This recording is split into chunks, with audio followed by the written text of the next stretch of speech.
fashion, bibilib ka, Paris. Kalokohan na naman yan. Nakita ko mismo eh. Ano na naman ang fashion sa Paris? Kung anong kulay ng buhok mo, siya rin ang kulay ng damit mo. Grabe naman, kalokohan na naman. Nakita ko itiniterno. Ibig mo sabihin, pinapaus yung kulay ng buhok sa damit? Oh, Halimbawa yan, itim ang buhok. itim ang damit. Pareho. Yes. Eh kung pula buhok, Pula rin ng damit. eh kung dilawang buhok, Dilaw din ang damit. paano kung walang buhok? Wala ring damit. Burlesque na yan. Itiniterno nga eh. Fashion show eh. O Chicago, naka-invento ng isang uri ng chemical. Ihalo mo rin sa metal. Makakain mo na yung metal. Sandali. Ibig mo sabihin yung metal, nilalagyan ng chemical. Tapos, kinakain nila? Mismo. Saan yan? Chicago. Chicago. Pues, magpunta ka ng Pangasinan.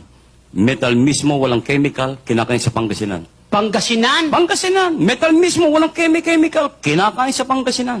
Anong klaseng metal? Metal bus na nga pala. Metal bus ng saluyo. Metal bus ng kamote. Bagong at kamatis, katalo na lahat ng metal, inabot ko sa iyo.